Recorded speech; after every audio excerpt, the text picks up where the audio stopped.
నమస్తే welcome to special drive. ఇక జమ్మూలోని పహల్గామ్ ఉగ్రదాడి దేశవ్యాప్తంగా ఎంతో కలచివేసింది. అమాయకులైన టూరిస్టులపై ఉగ్ర మూకలు తుపాకులతో విరుచుకుపడి 28 మందిని పొట్టన పెట్టుకున్నారు. ఇక కళ్ళు తెరిచిన కశ్మీర్ ఉగ్రరూపం దాల్చుతుందని చెప్పుకోవాలి. ప్రస్తుతం దేశవ్యాప్తంగా నిరసనలు వ్యక్తమవుతూ ఉండగా కాశ్మీర్ అంతా ఒక్కటైందా అనేంతగా కాశ్మీర్లో మాత్రం స్వచ్ఛందంగా బంద్ పాటిస్తూ నిరసనలు తెలియజేస్తున్నారు. ఈ దారుణ మారణ కాండను సహించబోమంటూ మండిపడుతున్నారు. వ్యాపారులు, ఇతర వర్గాలతో పాటు స్థానిక ప్రజలు అంతా ఉగ్రదాడిని ఖండిస్తూ రోడ్లపైకి రావడం మారిన కశ్మీర్ దృశ్యాన్ని ఆవిష్కరిస్తోంది. हम ये आंखें नोच लेंगे। ये हमारा मुल्क है, हमारा भारत देश है। हम कमजोर नहीं है, हम किसी ताकत से भी लड़ने की सलाहियत रखते हैं। हाँ, अगर किसी हिंदू पर आंच आया उससे पहले हम कश्मीरी जिंदा है। हम अपने सीनों पर गोली खाएंगे लेकिन अपने भाइयों पर आंच आने नहीं देंगे। इंसानियत को पैरों के तले रौंद दिया गया है। ये क्या पता है, ये हमारी बदकिस्मती है। 40 सालों से हम इस नामज़ायद हालातों से गुजरते हैं, लेकिन अब यहाँ हालात ठीक होने लगे। अब तो कश्मीरी भी कुछ बेचारा खाने लगा था, लेकिन पता नहीं किसकी नजर लग गई, किसने ये शैतानी हरकत की कि हमारे बच्चों को, हमारे बहनों को, हमारे माओ को कत्लेआम कर दिया। ये उनका कत्लेआम। ఇక నిజానికి చూస్తే భారత్లో కశ్మీర్ అంతర్భాగమంటూ 6 ఏళ్ల క్రితం 370 అధికరణను తొలగించారు. స్వయం ప్రతిపత్తిని రద్దు చేసి దేశంలో కాశ్మీర్ని పూర్తిగా కలిపారు. దీని మీద మొదట ఎలాంటి భిన్న వాదనలు ఉన్నా గడిచిన 6 ఏళ్ల కాలంలో కశ్మీర్లో సామాజిక ఆర్థిక జీవనం మెరుగుపడింది. దేశం నలుమూలల నుంచి కశ్మీర్కి పర్యాటకులు పెద్ద ఎత్తున రావడంతో స్థానికంగా ఉపాధి అవకాశాలు పెరిగాయి. అంతేకాదు వ్యాపారాలు విస్తరించాయి కూడా. ఒక విధంగా ల్యాండ్ ఆర్డర్ కంట్రోల్ అయింది. యాక్టివిటీ బాగా పెరిగి స్థానికంగా ఉన్న అత్యధిక శాతం ప్రజలకు మంచి జీవనం ఏర్పడింది. ఈ నేపథ్యంలో ఉగ్ర దాడి జరగటంతో స్థానిక ప్రజలు ఆగ్రహావేశాలకు లోనవుతున్నారు. దీనివల్ల బయట సమాజం ప్రజలు కశ్మీర్కి రారని నమ్మారని వారు ఆందోళన వ్యక్తం చేస్తున్నారు. ఇకపోతే కశ్మీర్కి వెళ్లే పర్యాటకుల సంఖ్య బాగా పెరుగుతోంది.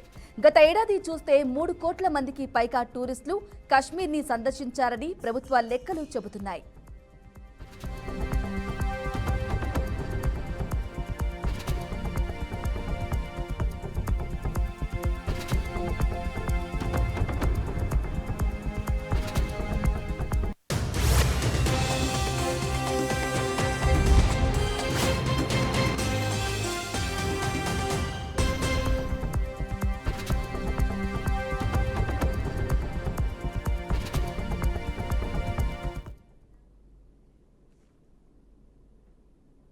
ఇక ఇంతలా ఆదాయ వ్యాపారం బాగా పెరిగిన నేపథ్యంలో మళ్లీ పాత కశ్మీర్ని చూపించాలనుకున్న ఉగ్ర మూకలు చేసిన ఈ వికృత చేష్టల వల్ల సగటు కశ్మీరీలు మండిపడుతున్నారు.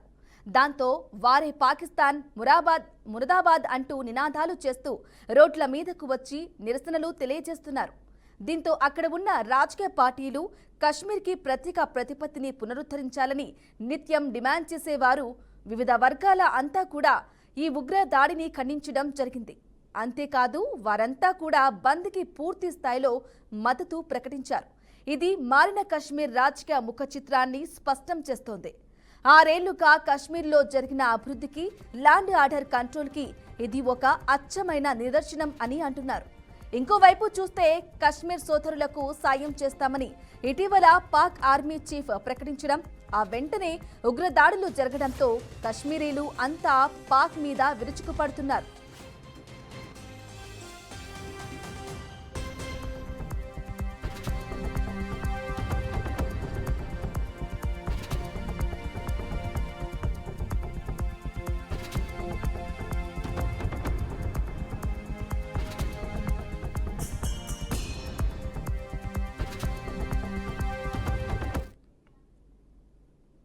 అయితే భారత్ నుంచి కశ్మీర్ని వేరు చేయాలని చూసిన పాక్ కానీ లేదా తెర వెనక ఉన్న శక్తులకు కానీ ఈ పరిణామాలు మెంగుడు పడటం లేదనే గుసగుసలు వినిపిస్తున్నాయి. మరోవైపు చూస్తే కశ్మీర్లో స్థానిక ఉగ్రవాదులు బాగా తగ్గిపోయారు. ఎక్కువ మంది విదేశీ ఉగ్రవాదులే ఉన్నారని అంటున్నారు. అయితే వారికి కొంతమంది నుంచి ఎంతో కొంత సాయం లభిస్తోందని ఉన్నప్పటికీ మునిపటిలా కాశ్మీర్లో భయాన్ని క్రియేట్ చేసి అక్కడ ప్రజలను తమ వైపునకు తిప్పుకునే సన్నివేశం అయితే ఇప్పుడు లేదని అంటున్నారు. ఇవన్నీ ఇలా ఉంటే కశ్మీర్ నుంచే పాక్ మీద చర్యలు తీసుకోవాలని డిమాండ్లు రావడం కూడా ఇక్కడ ప్రత్యేకంగా గమనించాలి. ఇక ఈ విధంగా ఉగ్రదాడుల వల్ల దాయాది వ్యూహాలు ఏమైనా బూమరాంగ్ అయింది అని అంటున్నారు. ఇంకోవైపు కశ్మీర్ మొత్తానికి సంబంధించి హై అలర్ట్ ప్రకటించారు. అనేక ప్రాంతాల్లో భారీగా భద్రతా దళాలను రంగంలోకి దించారు. అన్ని చోట్ల చెక్ పోస్టులు ఏర్పాటు చేసి ముమ్మర తనిఖీలు చేస్తున్నారు. ప్రస్తుతం జమ్మూ కాశ్మీర్లో చీమ చిట్టుక్కుమన్న క్షణాల్లో తెలుసుకునే పరిస్థితి ఉంది.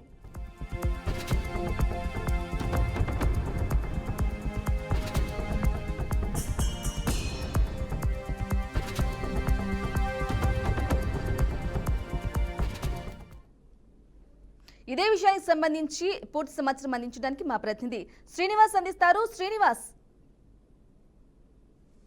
జమ్మూ కాశ్మీర్లో జరుగుతున్నటువంటి ఉగ్రవాద దాడుల్లోని అమాయకులు బలవుతున్నటువంటి పరిస్థితి. దీనికి సంబంధించి జమ్మూ కాశ్మీర్లో ఉన్నటువంటి వ్యాపారులు స్వచ్ఛందంగా ఆ బంద్కు పిలుపునిచ్చినటువంటి పరిస్థితి. పూర్తిగా చూసినట్లయితే జమ్మూ కాశ్మీర్లో టూరిజం లో జరిగినటువంటి విషాద ఘటన ఒక్కసారిగాను ఆ శ్రీలంకకు సంబంధించినటువంటి ప్రాంత ప్రజలను కలిసివేసింది. దేశవ్యాప్తంగా జరిగినటువంటి ఈ ఘటన ఒక తీవ్రమైన దిగ్బంధాన్ని కూడా చేసిందని చెప్పుకోవచ్చు. ప్రధానంగా చూసుకున్నట్లయితే జమ్మూ కాశ్మీర్ లో ఉన్నటువంటి టూరిజం ప్లేస్ లో వచ్చినటువంటి హిందువులని టార్గెట్ గా చేసుకొని మగవారిని, అందులో హిందువులని మగవారిని టార్గెట్ గా చేసుకొని కాల్చివేతలు ప్రారంభించినటువంటి తీవ్రవాదులను ఇప్పటికే భారత ప్రభుత్వం సంబంధించినటువంటి నవీ దళాలే కానీ సంబంధించినటువంటి ప్రధానమంత్రి కూడా ఒక నిర్ణయం తీసుకొని వారిపై జల్లెడ కూడా పడుతున్నటువంటి పరిస్థితి. కానీ ఆ జమ్మూ కాశ్మీర్ లో కూడా వ్యాపారస్తులు సంబంధించినటువంటి వారంతా ఒకటై పూర్తి స్థాయిలోని ఎవరైతే ఉగ్రవాదుల మీద దాడి చేశారో వీళ్ళని శిక్షించాలి, స్వచ్ఛందంగా ముందుకు వస్తూ వాళ్ళపై శిక్ష విధించాలని కూడా ఆ ప్రాంతం మొత్తము ధర్నాలు కానీ సంబంధించినటువంటి బంద్ కూడా పిలుపునిచ్చినటువంటి పరిస్థితి. ఎన్నడూ లేని విధంగా టూరిజం పాయింట్స్ ని డెవలప్ చేస్తున్నటువంటి కేంద్ర ప్రభుత్వాలు సంబంధించినటువంటి అనేక ప్రాంతాలు డెవలప్ అవుతున్న క్రమంలో కూడా ఈ యొక్క మూకలు ఏదైతే తీవ్రవాద మూకలుగా ఏర్పడినటువంటి మూటాకు సంబంధించినటువంటి వాళ్ళు కేవలం అక్కడ ఉన్నటువంటి ప్రాంతాన్ని అభివృద్ధి చేయకుండా హిందువుల మీదనే దాడి చేయడం ఇది దుర్మార్గమైనటువంటి పాశాయిక చర్య అని కూడా వాళ్ళు చెప్పడం జరుగుతుంది. ఇదే విషయానికి సంబంధించి చూసినట్లయితే అక్కడ వ్యాపారం చేస్తున్న ముస్లింల మీద కూడా దాడికి కూడా పాల్పడేటువంటి పరిస్థితి. ఇలాంటి విషయాలను మళ్ళీ పునరావృతం కాకుండా చూడాలని కేంద్ర ప్రభుత్వం పై కూడా అనేక ఒత్తిళ్లు కూడా తెస్తున్నారు. దీనికి కేంద్ర ప్రభుత్వం ఇప్పటికే నరేంద్ర మోడీ కూడా పూర్తిగాను ఒక హక్కు కూడా జారీ చేయడం జరిగింది. ఎవరైతే తీవ్రవాదులకు సంబంధించినటువంటి షెల్టర్స్ ఇస్తున్న వారిని అయితేనేమి సంబంధించినటువంటి ఉగ్రవాదికి సంబంధించినటువంటి సంస్థలు ప్రోత్సహిస్తున్న వారిని వదిలేదు లేదంటూ కూడా చెప్తున్నారు. ఇప్పటికీ ఎవరైతే ఈ విషయాల్లో పాల్గొన్న వారు ఉన్నారో వారిని ఇప్పటికీ గుర్తించినటువంటి పరిస్థితి. వారికి సంబంధించినటువంటి పట్టుకోవడానికి కూడా పూర్తిగా ఒక నావీ దళాలు కానీ సంబంధించినటువంటి భారత భద్రతా దళాలు కూడా ఇప్పటికీ అక్కడ చేరుకున్నటువంటి పరిస్థితి. వారు ఉన్నటువంటి ప్లేస్ ను కూడా మార్కింగ్ చేయడం జరిగింది. ఎట్టి పరిస్థితుల్లో ఎలాంటి తీవ్రవాద సంస్థ అయినా వదిలేదు లేదు. దేశ ద్రోహులుగా ఉన్నటువంటి వీరిని కఠినంగా శిక్షించి పూర్తి స్థాయిలోనే వారిని అంతం చేస్తామని కూడా ఇప్పటికే కేంద్ర ప్రభుత్వం హుకుం జారీ చేసి పారామిలిటరీ బలగాలు కూడా అక్కడికి చేరుకున్నటువంటి పరిస్థితి. దేశ స్థాయిలోని భారతదేశంలో జరుగుతున్నటువంటి అనేక దాడుల్లోని అనేక తీవ్రవాద సంస్థలు చొరబడి ఈ విధంగా చేస్తున్నటువంటి పరిస్థితిని పూర్తిగా వ్యతిరేకించినటువంటి పరిస్థితి. కాశ్మీర్ లో జరిగినటువంటి ఈ పరిస్థితికి గాను ఇప్పటికే 28 మంది ప్రాణాలు కోల్పోయినారు. వాళ్ళ కుటుంబాలు కూడా పెద్ద ఎత్తున విషాద ఛాయలు చోటు చేసుకున్నటువంటి పరిస్థితి. ఇలాంటి విషయాలను పునరావిస్తం కాకుండా అక్కడ ఉన్నటువంటి ప్రాంతాల్లోని పూర్తిగాను ఆర్మీ సంబంధించినటువంటి భారత భద్రతా వలయంలోని చేర్చుకున్నటువంటి పరిస్థితి. కాశ్మీర్ లో మాత్రం స్వచ్ఛందంగా ఈ యొక్క తీవ్రవాద సంస్థలను వేడివేయాలంటూ వారిపై శిక్షణ చేయాలంటూ కూడా స్వచ్ఛందంగా బంద్కు ఇచ్చినటువంటి వ్యాపారులు కూడా బంద్కు పిలుపునిస్తున్నటువంటి పరిస్థితి. గతంలో చూసినట్లయితే ఈ ప్రాంతము అభివృద్ధికి దూరంగా ఉన్నది, అభివృద్ధిగా డెవలప్ అవుతున్న ప్రాంతము. ఇప్పటికే కొంత వెనుకబాటు ఉన్నటువంటి కాశ్మీర్ ప్రాంతాన్ని అభివృద్ధి చేస్తున్న క్రమంలోనే ఇలాంటి చర్యలకు పాల్పడడం సరైన విధానం కాదు. ఇలాంటి దుర్పాలక చర్యలకు పాల్పడేటువంటి తీవ్రవాద సంస్థలను పూర్తిగాను అంతం చేయాలనేదే కాశ్మీర్ సంబంధించినటువంటి ప్రజలు కూడా పెద్ద ఎత్తున ఏకీభవించి పూర్తిగాను మద్దతుగా ప్రకటించినటువంటి పరిస్థితి. ఇది భారతదేశంలో ఉన్నటువంటి కాశ్మీర్ సంబంధించినటువంటి తగాదాకు సంబంధించిన గతంలో అనేక ప్రాంతాల వారిగా ఉన్నటువంటి విషయాలను చూసినటువంటి కేంద్ర ప్రభుత్వాలు ఇలాంటి విషయాలు వచ్చినప్పుడు కూడా పూర్తిగా భద్రతా ఆందోళనకు తీసుకున్నటువంటి పరిస్థితి. కాశ్మీర్ లోని స్వచ్ఛందంగా బంద్ పిలుపునిచ్చినటువంటి పరిస్థితిని కూడా మనం చూస్తూ ఉన్నాం. ఎస్ శ్రీనివాస్, మీరు చెప్పినట్లు ప్రజలు స్వచ్ఛందంగా బంద్ పాటిస్తూ నిరసన తెలియజేస్తున్నారు. ఇక తీవ్ర స్థాయిలో నిరసనలు వ్యక్తం చేస్తున్నారు కాశ్మీర్ ప్రజలు. మరి అంటే ఈ మారణ కాండను కూడా అంటే సహించబోమని కూడా చెప్తున్నారు. అంటే టోటల్ గా వీటన్నిటిని గతంలో ఎన్నడూ లేని విధంగా ఈ విధంగా చేయడాన్ని ఏ విధంగా చూసుకోవాలంటారు? ప్రధానంగా చూసుకున్నట్లయితే కాశ్మీర్ ప్రజలు అక్కడ ఉన్నటువంటి టూరిజం పాయింట్లోని జీవనోపాధి జీవనం కొనసాగించడం కొరకు అనేక జాతులు ఎవరైతే హిందువులు కావచ్చు, ముస్లిమ్స్ కావచ్చు, అనేక మంది ప్రజలు ఆ సాధారణ జీవితం గడుపుతున్నటువంటి పరిస్థితి. టూరిజం ప్లేస్ కు అనేక ప్రాంతాలకు సంబంధించినట్టు కూడా అనేక దేశాల నుంచి కూడా అక్కడికి విజిట్స్ వస్తున్నటువంటి పరిస్థితి. ఈ ప్రాంతంలోని మిడిల్ క్లాస్ ఫ్యామిలీస్ అనేక మంది అన్ని కులాలకు మతాలకు అతీతంగా అక్కడ వ్యాపారాలు చేసుకుంటున్నటువంటి పరిస్థితి. ఇలాంటి విషయంలోని తీవ్రవాద సంస్థలు అక్కడ ఉన్న వారిని చెదరగొట్టి అక్కడ ఉన్నటువంటి మగవారిని టార్గెట్ గా చేసుకొని హిందువులుగా ప్రధానంగా హిందువులను టార్గెట్ చేసుకొని చేయడం ఇది సరైన విధానం కాదంటూ కూడా కాశ్మీర్ లో ఉన్నటువంటి అక్కడ ఉన్నటువంటి ప్రాంత వాసులు కూడా వ్యతిరేకిస్తున్నారు. ఇలాంటి పరిస్థితిని పునరావృతం కాకుండా ముందుగానే ఇంటెలిజెంట్ వ్యవస్థ కావచ్చు, దానికి ఉన్నటువంటి టూరిజం పాయింట్ లో అనేక మంది విదేశీస్తులు వస్తున్నారు కాబట్టి ఇంటెలిజెంట్ వ్యవస్థ కూడా పటిష్టంగా ఉండాలి. ఈ వాతావరణ పరిస్థితి రాకముందే ముందస్తుగానే పసిగట్టుంటే ఇంత ప్రాణ నష్టం కలిగి ఉండేదనేది కూడా మేధావులు చెప్తున్నటువంటి పరిస్థితి. ఇలాంటి పరిస్థితులను ముందస్తుగా నేషనల్ సంబంధించినటువంటి ఇంటెలిజెంట్ బ్యూరో కానీ దానికి సంబంధించినటువంటి సమాచారాన్ని తీసుకుని ఉంటే ఇక్కడ జరిగేది కాదు. కాబట్టి ముందస్తుగానే ఎవరైతే తీవ్రవాద సంస్థ ఇక్కడ ముందస్తుగా వచ్చి షెల్టర్ తీసుకుని ఉంటుందో వారి యొక్క షెల్టర్ ఇచ్చిన వారికి కానీ వాళ్ళకి సంబంధించినటువంటి సంస్థను కానీ పూర్తిగా నాశనం చేయాలనేది ఆ కాశ్మీర్ ప్రజలు కూడా చెప్తున్నారు. దేశవ్యాప్తంగా పెద్ద ఎత్తున నిరసన కూడా వ్యక్తం అవుతున్నటువంటి పరిస్థితి. అయితే శ్రీనివాస్ చెప్పండి, అంటే స్థానికంగా ఉగ్రవాదులు ఉన్నప్పటికీ తగ్గారు, కానీ విదేశీ ఉగ్రవాదులు ఎక్కువగా ఉన్నప్పటికీ ఇక టూరిజం అభివృద్ధికి సంబంధించి ఇప్పుడిప్పుడే బయటపడుతున్నారు అభివృద్ధిలో కాశ్మీరీ ప్రజలు. మళ్ళీ ఇప్పుడు ఉగ్రదాడి జరగటంతో ప్రజలు రావడానికి కూడా టూరిజానికి సంబంధించి పర్యాటకులు కూడా రావడానికి కూడా భయపడతారు. ఈ నేపథ్యంలో ఈ ఉగ్రదాడికి సంబంధించి దానికి సంబంధించిన ప్రజలు ఏమనే భయపడే పరిస్థితి ఉంది? దానికి సంబంధించి కాశ్మీర్ ప్రజలు ఏమంటున్నారు? ప్రధానంగా చూసుకున్నట్లయితే కాశ్మీర్ లో ఉన్నటువంటి ప్రస్తుత ప్రజలు పూర్తిగా బంధుకు ఇవ్వడానికి కూడా ప్రధాన కారణం అదే. టూరిజం డెవలప్ అవుతున్నట్టు కాశ్మీర్ ఈ ప్రాంతానికి సంబంధించిన ప్రజలు అనేక మంది మిడిల్ క్లాస్ వాళ్ళు జీవనం కొనసాగిస్తున్నారు. ఈ తీవ్రవాద సంస్థలు ఇలా దాడులు చేసి ఇక్కడ ఉన్న ప్రాంతాన్ని చెల్లచెదురుగా చేసి ఇది ఒక మతోన్మాదంగానే మరొక విధంగా ఒక యుద్ధ వాతావరణాన్ని క్రియేట్ చేస్తే ఈ ప్రాంతం డెవలప్ కాకుండా దూరం అవుతుంది. ప్రజలకు మౌలిక సదుపాయాలకు కూడా దూరం అవుతున్నటువంటి పరిస్థితి. దేశంలోనే ఇది ఒక టూరిజం పాయింట్ ఇప్పుడే డెవలప్ అవుతున్న క్రమంలో ఇలాంటి చర్యలకు పాల్పడేటువంటి కాశ్మీర్ తీవ్రవాద సంస్థలకు సంబంధించినటువంటి అనేక సంస్థలను కూడా ఇక్కడ షెల్టర్ ఇవ్వడానికి ప్రధానంగా ఎవరైతే సహకరిస్తున్నారో వారిపై చర్యలు తీసుకోవాలి. అది విదేశ తీవ్రవాదుల మనకున్నటువంటి లోపలి సంస్థతో మిలాఖత్ చేసిన తీవ్రవాద సంస్థలా కాకుండా ఎవరైనా వదిలేది లేదు. ప్రజలకు ఇబ్బంది పెడుతూ ప్రజాస్వామ్య పద్ధతిలో ఉండాల్సినటువంటి అనేక ప్రజాస్వామ్య విలువలను కాపాడకుండా పూర్తిగా సొంత ప్రయోజనాల కొరకు తమ ఆధిపత్యం కొరకు చేసిన తీవ్రవాద సంస్థలను శిక్షించాలనేది ఆ ప్రాంత ప్రజలు కూడా కోరుకుంటూ నిరసనలు వ్యక్తం చేస్తున్నటువంటి పరిస్థితి. శ్రీనివాస్ చెప్పండి, ఈ ఉగ్రదాడి మొన్న జరిగినప్పటి నుంచి మళ్ళీ అటాక్ జరిగే అవకాశం ఉంది అని చెప్పేసి ఇంటెలిజెన్స్ అధికారులు హెచ్చరించుతున్నప్పటికీ ఎటువంటి భద్రతా చర్యలు తీసుకుంటున్నారు? స్వచ్ఛందంగా బంద్ పాటిస్తున్నప్పటికీ ఇంకా ఎటువంటి హై అలర్ట్ ఉందంటారు కాశ్మీర్లో?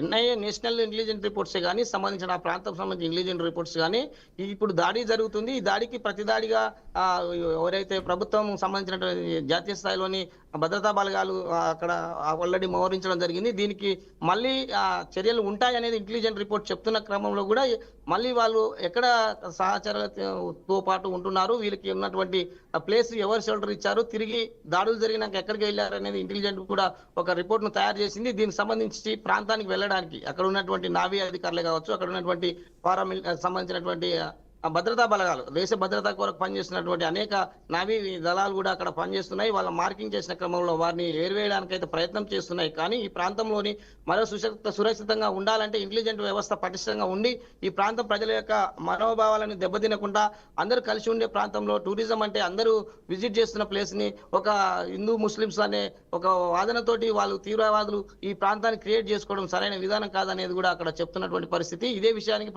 కేంద్ర ప్రభుత్వం కూడా ఇంటెలిజెంట్ వ్యవస్థ పటిష్టం చేస్తూ ఎప్పటికప్పుడు సమాచారం అయితే తీసుకునేటువంటి పరిస్థితి. ఎస్ శ్రీనివాస్, మీరు చెప్పినట్లు అలర్ట్ గా ఉన్నప్పటికీ కూడా ఎక్కడో ఒక చోట ఇటువంటి ఘటన జరిగి మొన్న జరిగిన ఉగ్రదాడికి సంబంధించి 28 మంది ప్రాణాలు కోల్పోయారు. అందులో దంపతులు కూడా 6 రోజుల పెళ్లైన వివాహ చేసుకొని కూడా 6 రోజు కూడా హనీమూన్ ట్రిప్ కోసం వాళ్ళు వచ్చి మరణించడం కూడా జరిగింది చూసుకున్నాం. అంటే ఈ నేపథ్యంలోనే ఎక్కడికక్కడ దేశాల్లో రాష్ట్రాలు కూడా తెలుగు రాష్ట్రాల్లో కూడా క్రొవ్వొత్తుల ర్యాలీ అక్కడ నిరసన కార్యక్రమాలు జరుగుతూ ఉన్నాయి దేశంలో. ఇది జరిగినప్పటి నుంచి ఈ నేపథ్యంలోనే కాశ్మీర్ మొత్తం ఒక్కటైంది. ఇప్పుడు అంటే ఇంతకుముందు లాగా ఇలా లేదు, మరి ఇప్పుడు కాశ్మీర్ మొత్తం ఒకటి అయ్యి నిరసన వ్యక్తం చేయడం ఏ విధంగా చూసుకోవాలంటారు? ప్రధానంగా చూసుకున్నట్లయితే ఆ ప్రాంత ప్రజలు హిందూ ముస్లిమ్స్ అనే కాకుండా అందరూ చిరు వ్యాపారాలు కానీ సంబంధించిన సాధారణంగా జీవనం కొనసాగిస్తున్నటువంటి ప్రజలు. ఈ ప్రాంతంలోని టూరిజం ప్లేస్ కాబట్టి పూర్తిగా వివిధ రాష్ట్రాలే కాదు, వివిధ దేశాల నుంచి కూడా ఇక్కడికి అనేక ప్రజలు వస్తున్నారు. వారికి అక్కడ షెల్టర్స్ ఇవ్వడం, అనేక వ్యాపారాలు కూడా కొనసాగుతున్నటువంటి పరిస్థితి. కానీ ఈ ప్రాంతాన్ని ఎంచుకున్నటువంటి తీవ్రవాద సంస్థలు ఏదైతే విదేశీ తీవ్రవాద సంస్థలు కావచ్చు, మనతో పాటు ఉన్నటువంటి కొన్ని సంస్థలని టైఅప్ అయి ఇక్కడ జరుగుతున్నటువంటి విషయాలలో ఆ విదేశీ సంస్థల తీవ్రవాదులు కానీ ఇక్కడ ఉన్న తీవ్రవాదులను మట్టు పెట్టినట్లయితే ఈ ప్రాంతం ప్రశాంతంగా ఉంటది. మరోసారి ఇలాంటి దాడులు జరగకుండా చూసినట్లయితే ఈ ప్రాంతం కూడా పూర్తిగా ప్రశాంత వాతావరణంలోని జీవనం కొనసాగించవచ్చు. ఇక్కడ ఉన్న ప్రజలకు కూడా మనోధైర్యాన్ని దింపినట్టు, వాళ్ళకు పెంచినట్టు కూడా ఉంటుందనేది కూడా చెప్తున్నారు. కానీ ఈ ప్రాంతంలోని ఒకసారి అలజడులు సృష్టించి ఆ ప్రాంతంలోని తమ యొక్క తీవ్రవాద సంస్థ ఆధిపత్యం కొరకు చేస్తున్నటువంటి దాడులు అమాయకులని 28 మందిని బలి చేసినటువంటి పరిస్థితి. ఈ బలి చేసినటువంటి ప్రధానంగా ఇక్కడ చూసినట్లయితే ఈ సంస్థలు ఏదైతే తీవ్రవాద సంస్థ కాశ్మీర్ లో పర్యటిస్తున్న క్రమంలోని గతంలో ఇక్కడికి వచ్చి విజిట్ చేసి ఇక్కడ ఉన్నటువంటి పాయింట్స్ ని రెక్కి చేసుకొని వెళ్ళిపోయినటువంటి ఈ తీవ్రవాద సంస్థలపై ఇంటెలిజెంట్ రిపోర్ట్ కూడా చేయాల్సి ఉండే. అది లేట్ గా చేసిన క్రమంలో కూడా ఇప్పటికీ ఇంటెలిజెంట్ వ్యవస్థ కొంచెం స్పీడప్ చేస్తూ జాతీయ స్థాయిలోని ఒక రివ్యూ కూడా జరుగుతుంది. దీనికి సంబంధించి మరి పునరావృతం కాకుండా ఉండడానికి వివిధ రాష్ట్రాల్లో తిరుగుతున్నటువంటి ఈ తీవ్రవాద సంస్థ ఎక్కడెక్కడ నెట్వర్క్ ఉంది, ఏ సంస్థలతో నెట్వర్క్ చేస్తుంది అనేది కూడా ఒక ఇంటెలిజెంట్ వ్యవస్థ కూడా, కేంద్ర ఇంటెలిజెంట్ వ్యవస్థ కూడా ఒక రిపోర్ట్ కూడా తయారు చేసింది. దానికి ఇప్పటికే జాతీయ స్థాయిలో ఒక రివ్యూ కూడా జరుగుతున్నటువంటి పరిస్థితి. సార్ శ్రీనివాస్, మీరు చెప్పినట్లు ఇటువంటి ఘటనలు జరగకూడదు. అలాగే మనం చూసుకున్నట్లయితే నిందితులు ఎవరైతే ఉన్నారో ఉగ్రవాదులకు సంబంధించి వాళ్ళ ఊహా చిత్రాలు కూడా రిలీజ్ చేయడం కూడా జరిగింది. ఊహా చిత్రాన్ని బట్టి వాళ్ళని తనిఖీలు నిర్వహిస్తున్నప్పటికీ వాళ్ళు త్వరగా దొరికే పరిస్థితి ఉన్నప్పటికీ కూడా చూసుకోవచ్చు. అలాగే మోదీ ఇప్పటికీ ప్రకటించారు, అంటే మీరు తగిన మూల్యం చెల్లించుకోక తప్పదు, తప్పకుండా పాక్ ఆర్మీ దీన్ని ప్రోత్సహించింది, దీని ప్రోద్బలంతోనే, పాక్ ఆర్మీ ప్రోద్బలంతోనే ఇదంతా జరిగింది, మా దగ్గర ఎవిడెన్స్ ఉంది అని చెప్పేసి ప్రకటించారు. ఈ నేపథ్యంలో మోడీ ప్రకటించిన నేపథ్యంలో మరో సర్జికల్ స్ట్రైక్ ఉందా అనే అనుమానం అయితే వ్యక్తమవుతుంది. మరి ఉండబోతుందంటారా?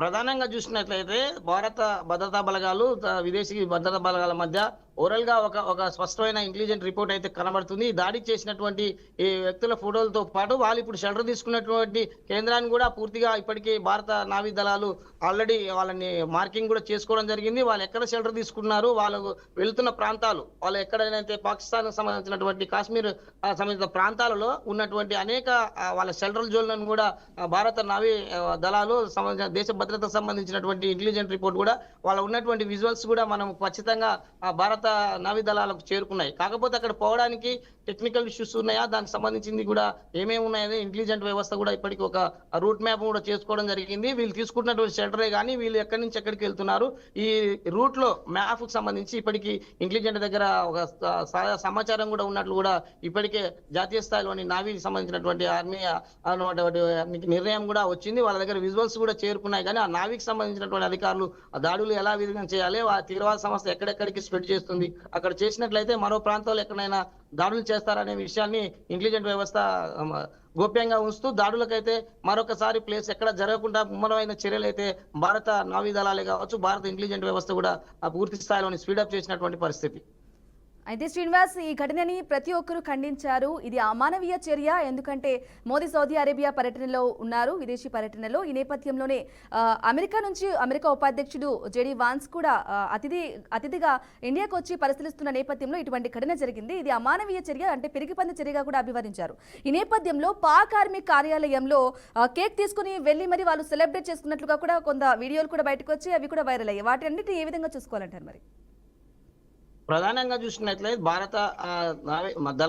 భారత భద్రతా బలగాలు గతంలో కూడా పాక్ సంబంధించినటువంటి అనేక భద్రతా బలగాల్లో వచ్చినటువంటి సరిహద్దుల్లో భాగమే కావచ్చు, కాశ్మీర్ సంబంధించినటువంటి పరిసర ప్రాంతాల్లో చేస్తున్నటువంటి అరాచకాలే కావచ్చు, ఇవన్నీ ఇప్పటికే ఇంటెలిజెంట్ వ్యవస్థ దగ్గర రిపోర్ట్ చేసుకున్నా కూడా పాశావికంగా తమ యొక్క ఆధిపత్యం చేయడం కొరకే ఈ టూరిజం ప్లేస్లలో దాడులు చేసి మేము మా యొక్క సంస్థలు మెరుగైన అంటే బలంగా ఉన్నామని చెప్పడం కొరకు, ఒక దేశాన్ని భయపెట్టడం కొరకు మరొక తీవ్రవాద సంస్థ చేస్తున్నటువంటి విషయం అనేది కూడా ఇక్కడ స్పష్టమవుతుంది. ఏదైతే సంస్థ ఉంటుందో ఆ సంస్థ యొక్క విషయాలను కానీ ఆర్గనైజేషన్ డెవలప్మెంట్ చేసుకోవాలి, కానీ అమాయక ప్రజలు ఆ ప్రాంతంలో ఉన్నటువంటి ప్రజలు జీవనం కొనసాగిస్తున్న ప్రజల మీద పాశవిక దాడి చేయడం సరైన విధానం కాదంటూ ఇప్పటికే జాతీయ స్థాయిలో ఉన్నటువంటి అనేక మానవ హక్కుల కావచ్చు, రాష్ట్ర స్థాయిలో ఉన్నటువంటి అనేక మానవ హక్కుల సంబంధించిన సంఘాలే కావచ్చు దీన్ని వ్యతిరేకిస్తున్నటువంటి పరిస్థితి. ముందస్తుగా భారతదేశంపై దాడికి పూనుకున్నటువంటి ఉగ్రవాద సంస్థలపై చర్యలు తీసుకోవాలనేది కూడా అనేక సంఘాలు చెప్తున్నాయి. జాతీయ స్థాయిలో ఉన్నటువంటి ఎవరైతే ఇంటెలిజెన్స్ వ్యవస్థకు సంబంధించిన సీనియర్స్ కూడా పదే పదే చెప్తూ ఉన్నారు. వీరు ఎవరైతే ఆ ప్రాంతం డెవలప్ అవుతున్నదో కావాలని వీళ్ళు ఆ సంస్థలని యొక్క ఆధిపత్యం కొరకే ఈ దాడులు చేస్తే అమాయకులను బలి చేస్తున్నారు. ఇలాంటి పిరికి పంద వ్యవహారం చేస్తున్నటువంటి ఇలాంటి మూకలను మట్టుపెట్టి ఏదైతే ప్రజాస్వామ్యబద్ధంగా ఉన్నదో డెమోక్రసీలో అందరూ సరైన జీవనం ఉండాలనేదే చెప్తున్నటువంటి పరిస్థితి. అయితే శ్రీనివాస్ చెప్పండి, ప్రధాని మోదీ ఫస్ట్ అటాక్ కి సంబంధించి ఇక అంటే వాళ్ళని తిప్పికొట్టే ప్రయత్నంలో భాగంగా సింధు నదికి సంబంధించిన ఒప్పందాన్ని కూడా తాత్కాలికంగా రద్దు చేయడం జరిగింది. అలాగే మన ఇండియన్స్ లో ఎవరైతే ఇండియాలో ఉన్నారో పాక్ కి సంబంధించిన పౌరులు వాళ్ళందరూ కూడా తిరిగి వెళ్ళాలి 48 గంటల్లో అని వార్నింగ్ కూడా ఇవ్వడం జరిగింది. అలాగే పాకిస్తాన్ లో ఉన్న వాళ్ళు కూడా ఇక్కడికి వచ్చేయమని చెప్పేసి కూడా చెప్పడం జరిగింది. ఈ నేపథ్యంలోనే పాక్ ని చూసుకుంటే పాక్ కి సంబంధించి వారి గగనతలంపై కూడా మన ఇండియన్స్ వాళ్ళు ఇండియన్ ఎయిర్ ఫోర్స్ ని సంబంధించి ఎయిర్ప్లేన్స్ కూడా వెళ్ళడానికి వీలేదు అని చెప్పేసి వాళ్ళు కూడా కొంత అడ్డుకట్ట వేయడం జరిగింది. మరి ఈ వాతావరణం సృష్టించడం గల కారణమే పాక్. మరి అటువంటప్పుడు ఎందుకు పాక్ దీన్ని మరి అంటే మళ్ళీ దాన్ని రెచ్చగొట్టే ప్రయత్నంగా దుందుడుకు చర్యగా వెళ్తుందంటారు? ప్రధానంగా చూసుకున్నట్లయితే భారతదేశం కాదు వివిధ దేశాల మధ్యలో ఒప్పందాలు దానికి సంబంధించినటువంటి విషయాలని ఇప్పటికే జాతీయ స్థాయిలో కూడా కేంద్ర ప్రభుత్వాలు అనేక సంబంధించిన ఒడంబికలు జరిగాయి. దీనికి సంబంధించిన రాష్ట్రాలు, దేశాల మధ్య సరిహద్దులు, దేశాలకు సంబంధించినటువంటి నదీ పరివాహక ఉన్నటువంటి వాటాలను కూడా ఇప్పటికే ఒడంబికలోని చర్చలు కూడా జరిగినటువంటి పరిస్థితి. ఈ ఒడంబిక ఆధారంగానే నాటి నుంచి నేటి వరకు జీవోలు కూడా రావడం జరిగింది. ఆ జీవోలకు ఆధారంగా ఉండాల్సినటువంటి ప్రాకే కావచ్చు, సంబంధించినటువంటి వివిధ దేశ సరిహద్దులు ఉన్న వారు వాళ్ళని అధిగమించి రావడం వల్ల ఈ ప్రాంతానికి కానీ ఈ ప్రాంత ప్రజలకు నష్టం జరుగుతుంది. కాబట్టి ఇప్పుడున్నటువంటి సిస్టమ్ ప్రకారం వాళ్ళు ఉండాల్సిన పద్ధతులు లేకరు కాబట్టి అక్కడ ఉన్న జీవోలు కూడా ప్రధాని కూడా రద్దు చేయడం జరిగింది. దీనికి సంబంధించి గతంలో జరిగినటువంటి విషయాలు ఏదైతే ప్రపంచ వ్యాప్తంగా ఉన్నటువంటి పలు దేశాలలో సరిహద్దుల్లో ఉన్నటువంటి నదీ పరివాహక వాటర్ కానీ వాటర్ సంబంధించినటువంటి విషయాలు కానీ అక్కడ ప్రజల జీవనం కొనసాగించడానికి కొరకు ఆల్రెడీ ఒక ఒప్పందం ఉన్నది. దీనికి సంబంధించి ఒప్పందాలు ఎవరైతే ప్రాకే కావచ్చు, కాశ్మీర్ సంబంధించినటువంటి ఉగ్రవాద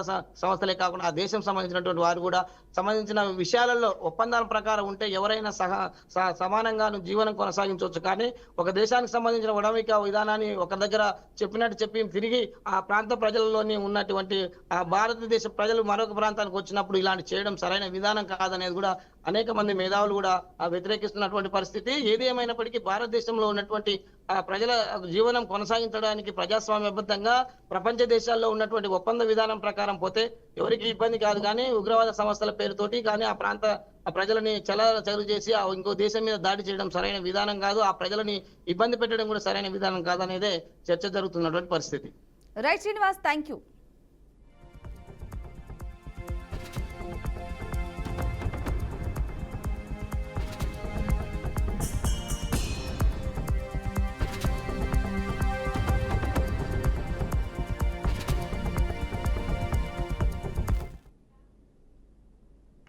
ఇక జమ్మూలోని పాల్గామ్ ఉగ్రదాడి దేశవ్యాప్తంగా ఎంతో కలిచివేసింది. అమాయకులైన టూరిస్టులపై ఉగ్ర మూకలు తుపాకులతో విరుచుకుపడి 28 మందిని పొట్టన పెట్టుకున్నారు.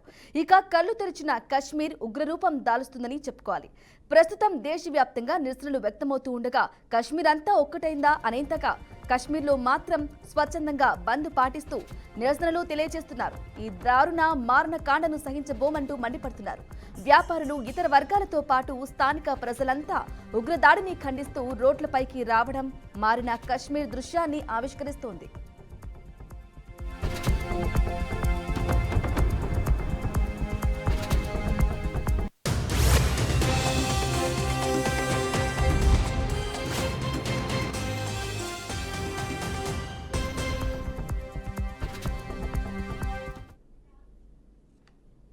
ఇది వాటి స్పెషల్ డ్రైవ్. ఒక్కటైన Kashmir. Stay tune. BRK news Telugu సత్తా.